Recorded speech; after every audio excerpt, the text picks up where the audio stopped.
Hola a todos, ¿cómo están? Mi nombre es Lesma, espero se encuentren muy bien. Yo como siempre muy contenta de poder estar un día más aquí con ustedes, muy agradecida de que me estén viendo donde quiera que se encuentren. El día de hoy tenemos un caso sucedido en el Reino Unido, el de Christina Rowe. Acompáñenme a ver todos los detalles.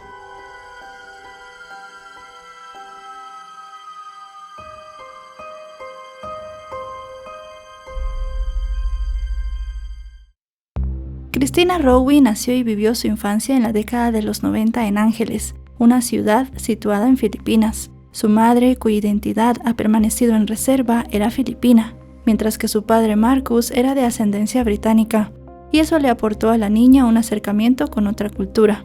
Esto es lo poco que se conoce de ella, pues los detalles sobre su infancia, educación y círculo familiar permanecen envueltos en el misterio, pero sí se sabe que tenía una hermana, y que las dos se querían mucho y eran muy unidas.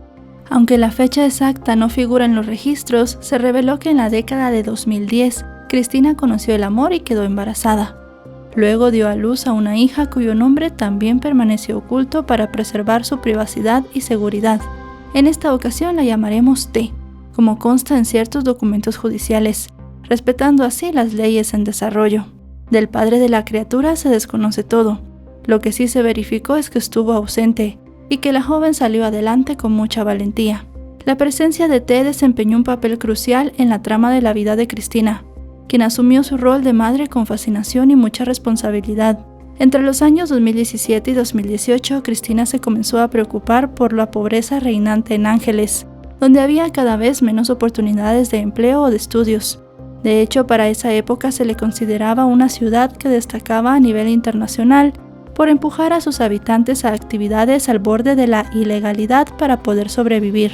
Incluso se le describía como una urbe donde el principal problema a resolver eran los elevados índices de niñas obligadas a convertirse en trabajadoras sexuales. Preocupada por ese entorno y deseosa de cambiar de ambiente, la joven madre tomó una decisión trascendente. Guiada por la esperanza y aprovechando su nacionalidad británica, Christina tomó su pasaporte y emprendió un viaje hacia el Reino Unido junto a su hija. A pesar de los considerables riesgos que implicaba emigrar siendo una madre soltera con su pequeña, tomó la valiente decisión de dejar atrás a sus amigos y también a sus parientes, para trasladarse a la ciudad de Worcester. Su motivación era clara. Buscaba proporcionar a su hija una educación de calidad y oportunidades superiores a las que ella había tenido. Este cambio de escenario representó un enorme desafío, y requirió que hiciera un esfuerzo incansable por construir una vida mejor, marcada por el arduo trabajo y la determinación de superar las sombras de la pobreza. Una vez establecidas en el Reino Unido, la dedicación de Christina de tener un futuro mejor para ella y su hija no conoció límites. Trabajó incansablemente, a veces ejerciendo varios empleos al mismo tiempo. Al inicio formó parte del personal de una importante tienda por departamentos. Luego se desempeñó en extenuantes trabajos de limpieza por horas, y tal vez el más amable de todos sus empleos era uno al que le dedicaba medio tiempo, su incursión como modelo. Sus rasgos exóticos y el color de su piel la convertían en alguien muy llamativa en el mercado inglés del modelaje. Por lo que destacaba aún más era por su dulzura, atención y talento innato. La comunidad que la rodeaba la describió como una persona excepcionalmente inteligente y espiritual, amante de la lectura, la música y el baile. Christina era una mujer que pensaba de manera profunda y soñaba con convertirse en escritora. Lo que encontramos acerca de ella en algunas reseñas indica que su presencia se hacía notar porque tenía una combinación única de gracia y habilidades. Eso dejaba una impresión imborrable en quienes la conocían. Jorge Devereux, un amigo fotógrafo, compartió sus impresiones sobre ella desde una óptica bastante poética. Señaló que desde siempre había mantenido un aura de misterio. Era reservada y serena.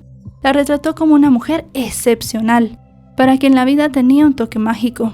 Era alguien que seguía su propio ritmo, como si danzara, y a la vez tenía la fuerza de un tornado, pues nunca se dejó derrotar por ninguna dificultad. Los gustos de la joven abarcaban un abanico variado, que iba desde la cocina hasta la naturaleza, la literatura, la poesía, el arte y la filosofía. Sin embargo, por encima de cualquiera de esos intereses individuales, su verdadero objetivo primordial era darle una buena vida a su hija, no solo en lo material, sino también en lo emocional. En los medios que abordaron su historia la describieron como una madre dedicada y afectuosa, que cultivaba una conexión especial con su hija. Llegaron a formar una gran complicidad, tan profunda que parecía reflejar más una relación de hermanas que de madre e hija. Ambas vivían en una casa de 2 plantas, donde disfrutaban de largos paseos juntas, encontraban belleza en los pequeños detalles de la vida y eran felices con muy poco. En algún momento que no se ha especificado, la familia de Cristina, o al menos su padre, también se estableció en Inglaterra. Eso favoreció la adaptación, al contar con más apoyo emocional. Sin embargo, el ritmo de la vida y los múltiples empleos hacían que se mantuviera en su hogar con la pequeña T en sus escasos tiempos libres. Sintiéndose más estable en todos los sentidos, decidió darle una nueva oportunidad al amor. Fue así como en diciembre de 2019, el destino hizo que el camino de Cristina se cruzara con el de Charles Byrne, un hombre 3 años menor que ella, con el que charló a través de una conocida aplicación de citas. La información disponible sobre él también es escasa. Apenas trascendió que disfrutaba de tocar la guitarra y que en su familia existía un largo historial de enfermedades mentales y patologías similares. La diferencia de edad, aunque era muy corta también, no pareció ser un obstáculo para el romance.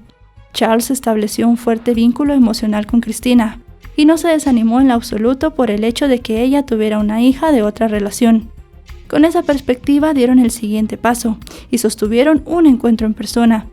De allí en adelante pensaron que eran el uno para el otro y decidieron formalizar su relación. Al principio todo parecía ser un cuento de hadas. Charles se presentaba como un novio ideal y lograba una buena conexión con la hija de Cristina. La prometedora relación llevó al hombre a mudarse a la casa que Cristina alquilaba junto con su hija, quien para ese momento ya tenía entre 8 y 9 años. Sin embargo, la convivencia duró apenas 6 meses. La separación coincidió con la llegada de la emergencia sanitaria mundial en 2020 y toda la presión que eso generó en la cotidianidad de las personas, junto con las dificultades de empleo de las cuales Cristina no estaba exenta, hizo que las cosas fueran muy difíciles. Aunque ellos fueron herméticos acerca de las razones de su ruptura, los rumores entre amigos y familiares señalaban que el hombre había dado signos evidentes de problemas de salud mental, incluyendo algunos episodios de pérdida de contacto con la realidad, explosiones de temperamento y un comportamiento controlador hacia la joven, que perseveraba abriéndose paso como podía en el mundo del modelaje. Aunque ya no tenían una relación amorosa, sí mantuvieron las conversaciones típicas de las parejas que acaban de romper. En esas condiciones llegó el mes de febrero de 2021. Tras la separación, el hombre se encontraba viviendo en la casa familiar de sus padres, mientras que Cristina permanecía con su hija en la misma vivienda. Ambas estaban en la misma ciudad, a unos 5 kilómetros de distancia entre sí. Aparentemente Charles no se resignaba a la ruptura y continuaba apareciendo con frecuencia en la casa de Cristina, especialmente durante la noche y hecho un manojo de nervios. Sintiendo compasión por él, ella lo dejaba entrar y ambos conversaban hasta que la calma retornaba al hombre. Este gesto generoso de la joven le ponía los nervios de punta a familiares y amigos, quienes le advertían sobre la inestabilidad emocional de él y le recordaban los efectos negativos que eso había tenido en ella y en su hija durante la convivencia. En declaraciones posteriores, George, el fotógrafo y amigo de Cristina, reveló que madre e hija se refugiaron en su casa por unos días en medio de la situación, porque el hombre parecía estar obsesionado y no admitía la separación. Sin embargo, nadie sabía que en ese momento, tras la ruptura, Charles llegaría al extremo de acechar a Cristina. Uno de los episodios más graves ocurrió un día en el cual el sujeto la mantuvo cautiva contra su voluntad junto a su hija durante muchas horas. Finalmente, ella pudo convencerlo de que se marchara, y por alguna razón inexplicable no se presentaron cargos legales en su contra por este incidente. Con estos antecedentes llegamos a la noche del 9 de febrero de 2021. Cristina y T dormían plácidamente en sus camas, sin imaginar lo que estaba por ocurrir. Fue en las primeras horas ya del miércoles 10 de febrero cuando Charles partió en su auto hacia la casa de Cristina y su hija. El sujeto llevaba una maleta con él, y se cree que Cristina lo dejó entrar, ya que no había entradas forzadas en la vivienda. No mucho después, en la cocina estalló una pelea entre los dos, y preso de su mal temperamento, él oprimió el cuello de Cristina hasta que sus labios se pusieron azules. No conforme con eso, también le propinó una herida a la altura del corazón con un arma punzocortante. En algún momento durante todo su alboroto, mientras le quitaba la vida a Cristina, la pequeña T escuchó los gritos y curiosa como toda niña bajó de su habitación para ver qué estaba pasando. Cuando entró a la cocina pudo ver a Charles metiendo a su madre en la maleta. En ese momento la pequeña, pese a su corta edad, sabía que su madre estaba sin vida y que el causante era él. En un ataque de pánico al sentirse descubierto, el hombre agarró a la niña por el cuello y la asfixió, mientras le decía que lo sentía mucho. T entonces se desmayó a causa de la falta de oxígeno, y el sujeto golpeó su cabeza contra el suelo varias veces. Pensando que también había puesto fin a la vida de T, el hombre la levantó, la llevó escaleras arriba y la puso en la bañera de la vivienda. Luego de eso, él bajó en las escaleras hasta la cocina. Sin que él lo supiera, T había recobrado la conciencia, pero como era increíblemente valiente e inteligente, se quedó inmóvil, como si realmente estuviera sin vida. La niña estaba atenta a todo y escuchó algunos ruidos que parecían como si el hombre estuviera limpiando. Unos minutos después pudo oír cómo él se iba de la casa. Los vecinos cercanos fueron despertados por gritos esa madrugada y sonidos de golpes. Luego se produjo un sospechoso y total silencio, pero a pesar de este extraño evento, nadie alertó a las autoridades. Finalmente, cuando el hombre salió de la casa, una vecina lo vio llevando lo que ella pensó era una funda de guitarra, o algo que le parecía muy pesado. Sin embargo, lo que llevaba consigo a rastras era una maleta con la cual había ingresado en la vivienda, como ya sabemos, y que, como ya sabemos también, tenía dentro el cuerpo de Cristina. Debido a la profunda herida que le causó, había mucha sangre, tanto que ésta goteaba de la valija. Pero eso no detuvo al sujeto. Él la arrastró como pudo y la puso en el vehículo, el cual era de su madre. Luego condujo el auto de vuelta a la vivienda que compartía con sus progenitores. Mientras estaba allí, tomó algunos ladrillos y los puso en la maleta. Esto para que fuese más pesada y se hundiese con más facilidad. Salió de la vivienda de sus padres y condujo hasta un puente cerca del río Severn. Este río es el más largo de Gran Bretaña. Discurre desde las montañas galesas hasta una hermosa campiña. Ese hermoso escenario fue el que el hombre eligió para deshacerse del cuerpo de Cristina. El primer intento que hizo fue tirar la maleta por encima de una barandilla. Tras ese fracaso, como no tenía la fuerza necesaria, arrastró la valija bajo el puente y la arrojó al río. Acto seguido volvió a la casa de Cristina, pero al llegar se dio cuenta que T no estaba en la bañera, sino acostada y dormida en su habitación. En ese momento temió ser descubierto. En su imaginación, alguien había notado el ataque y había ido a socorrer a la niña. Pensando que esa persona podía estar en la casa, salió huyendo y se refugió en el hogar de sus padres. Un poco más tarde, esa misma mañana, Doug Walker, un paseador de perros, alertó a la policía de que encontró un rastro de sangre y algunas marcas de arrastre en el puente. En simultáneo, la pequeña T había logrado volver a levantarse. Tomó el celular de su madre para pedir ayuda al servicio de emergencias, quienes de inmediato enviaron un equipo de auxilio a la dirección que ella brindó. En cuestión de minutos llegaron efectivos de asistencia médica y policiales.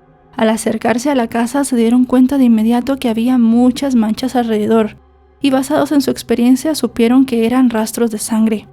Tras ingresar al hogar y poner a salvo a T, los socorristas llevaron a la niña al hospital para que le dieran asistencia.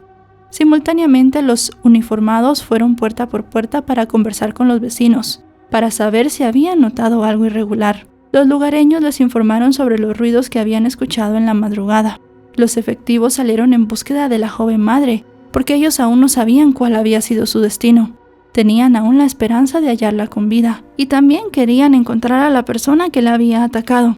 Para ellos esto fue muy fácil, ya que la niña brindó los datos necesarios para identificarlo. Charles fue detenido en casa de sus padres para ser interrogado, primero por el intento de quitarle la vida a T, que era lo único que la policía tenía con certeza en ese momento. Ese mismo 10 de febrero, la policía colocó cordones de seguridad en la ciudad. 5 vehículos policiales, entre ellos 2 furgonetas forenses, así como un equipo de bomberos y lanchas, fueron hasta el puente, mientras se llevaba a cabo una ardua búsqueda. Ese mismo día se empezó a hablar en las noticias sobre la investigación policial. Los medios reseñaban el gran operativo que se estaba llevando a cabo en 3 lugares de la ciudad para tratar de dar con el cuerpo de Cristina. Expertos forenses investigaban lo que parecían ser salpicaduras de sangre que se habían encontrado en un pequeño sendero. Las autoridades estuvieron horas buscando, hasta que más tarde esa misma noche se encontró el cuerpo de Cristina en la maleta. Como parte de los procedimientos de ese día, el hombre fue detenido y enseguida le dijo a los agentes que estaba tomando una medicación antipsicótica, pero que el día anterior no lo había hecho. Sin embargo, los psiquiatras forenses no pudieron comprobar eso, y en la comisaría se le consideró apto para ser interrogado. El jueves 11 de febrero de 2021, la policía confirmó ante los medios de comunicación que habían encontrado el cuerpo de una mujer y que su familia ya había sido informada. En el mismo comunicado añadieron que aún no se había dado una identificación formal, pero que sabían que se trataba de Christina Rowe. Ese día también se retiró el cordón de seguridad de uno de los sitios donde estaban buscando los agentes, pero se mantuvo en otros dos, probablemente porque los investigadores estaban buscando más evidencias. Pidieron a las personas tener calma, le aseguraron que los hechos habían ocurrido en la vivienda de Cristina y que eran un evento aislado, que no estaban relacionados en lo absoluto con un riesgo para la sociedad en general. En el informe oficial de los análisis forenses se reveló que el cuerpo mostraba hematomas extensos en el cuello, consistentes con un estrangulamiento, y pruebas de una marca de pisotón en la parte superior del tórax con un pie calzado. Además, la víctima también presentó una herida profunda por arma blanca, la cual le había dañado el corazón y también el pulmón. Poco después, la policía confirmó que Charles Byrne, de 24 años, había sido formalmente acusado por el crimen de la mujer de 28, y también por el intento de quitarle la vida a una menor de edad. Respecto a la agresión a la niña, el sujeto declaró que él estaba delirando cuando ocurrieron los hechos, y que en el momento no la vio como una pequeña, sino como una especie de enana maléfica, y que por eso la había atacado. Dijo que intentó asfixiarla para que se durmiera, pero cuando empezó a ponerse violenta por la falta de aire y se orinó, él se dio cuenta que en realidad era una niña y se detuvo. Negó que tuviera completamente la intención de quitarle la vida. El viernes 12 de febrero de 2021, Charles compareció ante el tribunal para ser impuesto por sus cargos. El acusado, que se encontraba en el banquillo junto a un funcionario de prisiones, vestía un conjunto de algodón gris, una máscara azul desechable y durante toda la audiencia permaneció de pie mirando hacia abajo. Tenía los brazos cruzados y se mostró impasible. Hablaba únicamente para confirmar su nombre, su dirección y su fecha de nacimiento.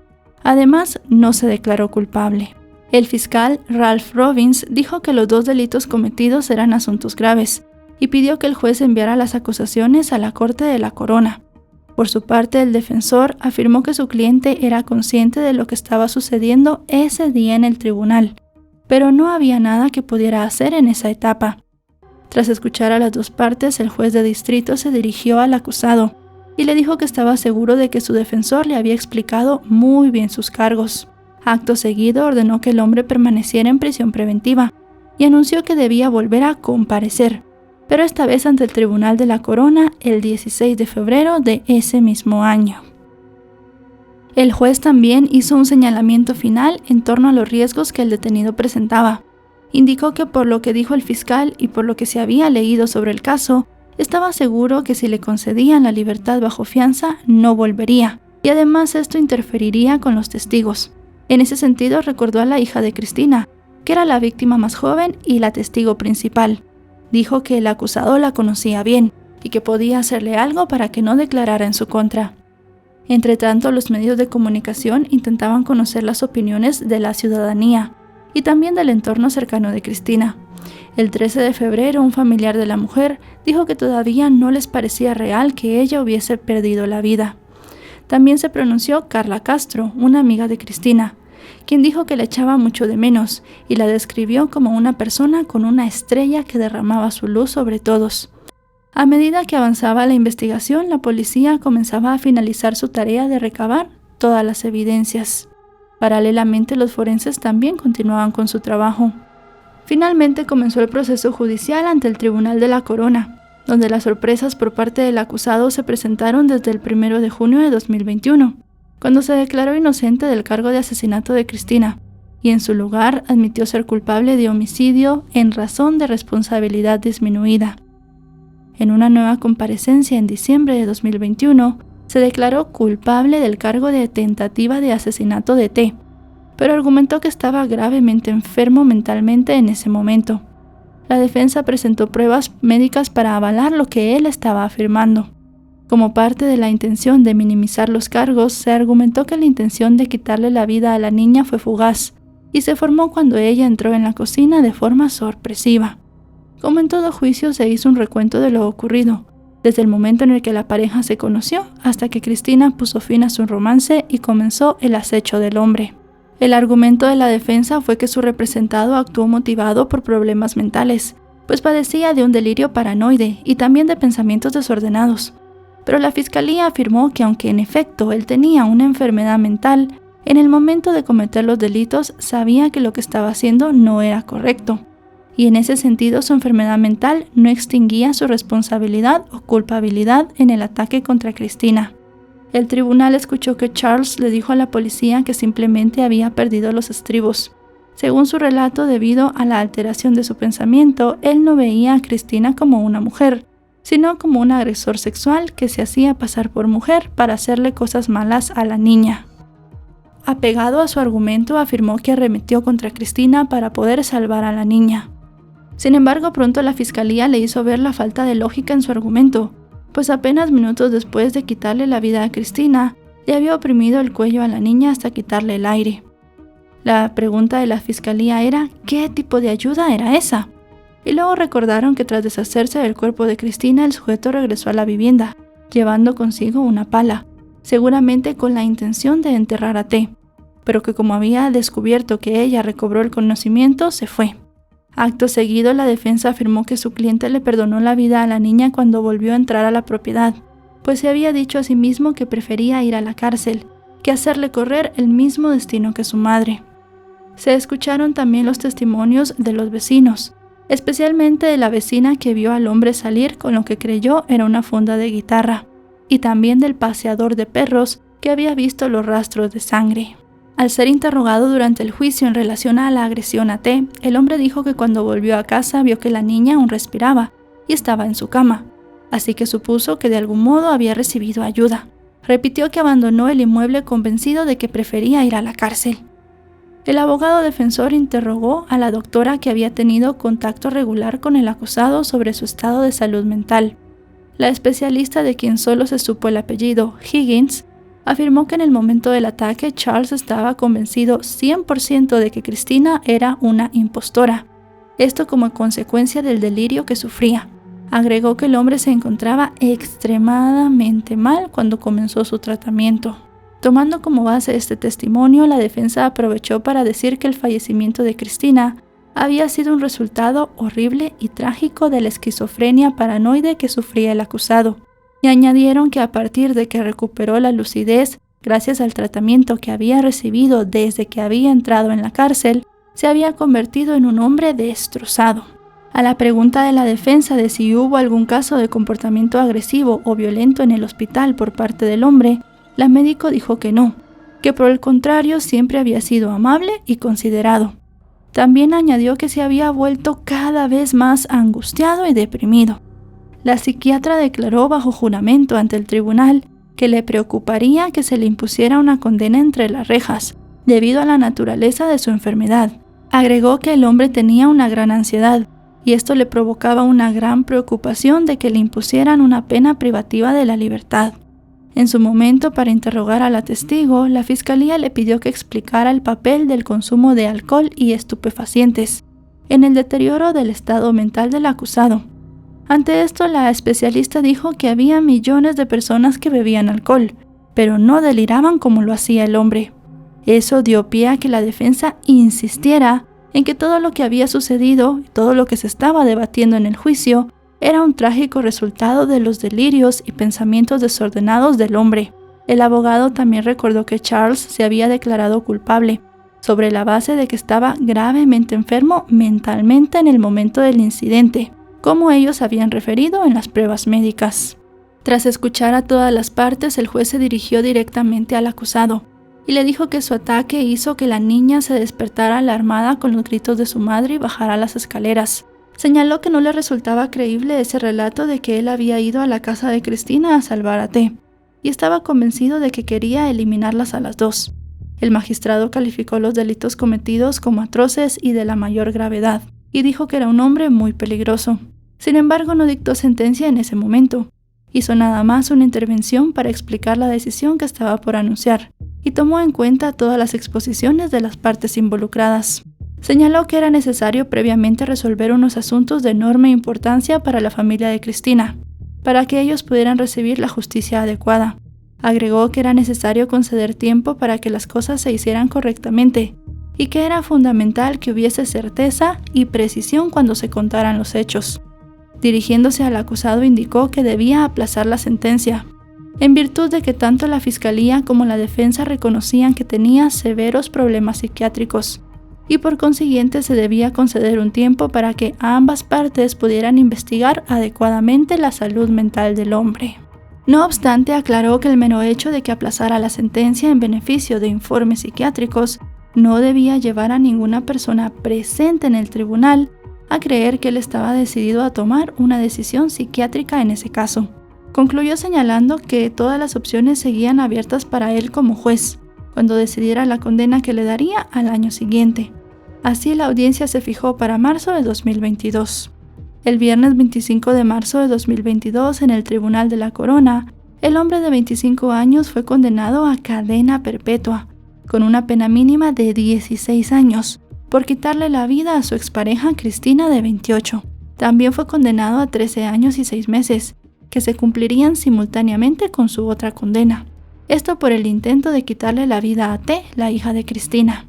Al dictar sentencia, el juez ordenó que continuara inicialmente internado en un hospital de alta seguridad de salud mental, esto para recibir tratamiento, y que sería trasladado a prisión cuando ya no necesitara estar aquí. Llegado el momento de la declaración de impacto de la víctima, el devastado padre de Cristina leyó una declaración ante el tribunal y dijo que la pérdida de su hija le había causado un dolor imposible de medir y un inmenso impacto negativo del cual no se había repuesto. La desconsolada familia también reveló que T quedó traumatizada por la experiencia y sufría pesadillas recurrentes que la hacían revivir todo lo ocurrido. También dijo que la niña sufría un miedo constante de que alguien le hiciera daño de nuevo, y en consecuencia había sido diagnosticada con estrés postraumático y estaba en tratamiento psicológico. Los amigos de Cristina dijeron que todavía les costaba dormir por pensar en el trágico final sufrido por la mujer, quien era muy bondadosa. Recalcaron que no merecía lo que le había ocurrido.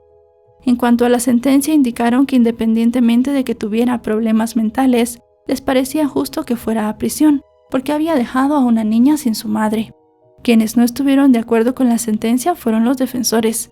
Les parecía excesivo que lo enviaran a la cárcel, ya que para ellos él tenía severos problemas psiquiátricos. Charles apeló esta sentencia, y curiosamente, a pesar de los muchos artículos sobre el caso y otras audiencias, en realidad no pudimos encontrar ninguna reseña sobre esta apelación, pero los documentos de la corte indican que sucedió en diciembre de 2022. La defensa en esta apelación fue el mismo equipo que luchó por él en la corte. Dijeron que la sentencia era contradictoria en algunos aspectos. El abogado pedía al juez que tomara en cuenta los testimonios médicos. Tomando esto como base, pidió que se le brindara una reducción de la sentencia y dijo que no tenía que pasar ni un solo día en la cárcel, ya que en un recinto así jamás contaría con la atención médica que necesitaba. Sin embargo, la apelación fue rechazada. El juez argumentó que, contrario a lo que pensaba la defensa, sí había tomado en cuenta muchos atenuantes. Recalcó que los crímenes por los cuales él era acusado requerían una pena mínima de 40 años aproximadamente. Eso evidenciaba que los castigos usuales para estos delitos eran mucho mayores. El magistrado le recordó a los abogados que incluso se le permitió al hombre cumplir las 2 condenas en simultáneo y no de forma consecutiva, también considerando sus problemas mentales. Ante la respuesta, la defensa agradeció por la atención brindada y aceptó ambas sentencias. No insistieron en apelar y conseguir un nuevo juicio, porque corrían el riesgo de que la condena pudiera ser mayor. Lo último que encontramos acerca de este caso fueron notas muy breves en distintos medios locales, a los cuales la familia de Charles les brindó una declaración. Ellos aseguraban tener el corazón roto por la familia de Cristina. Agregaron que ninguna familia debía sufrir una tragedia como la que ellos y los familiares de la mujer estaban viviendo. Y bueno, chicos y chicas, hasta aquí el video de hoy. Un caso, como siempre decimos, muy triste, muy trágico. Una niña que quedó sin su madre en una tragedia horrible y que también presenció cómo le quitaban la vida a su madre. Esperamos que pueda tener la ayuda psicológica y familiar necesaria para que tenga una vida de lo más normal posible. Si este video les ha parecido informativo, recuerden dejarle un me gusta, recuerden suscribirse si no lo están. Actualizo 3 o 4 veces por semana y si están suscritos les llegará una notificación cada vez que yo suba un video. En mis redes me encuentran como LesmaVR, me pueden seguir por allí. Ahora sí, nos vemos hasta otro caso. Adiós.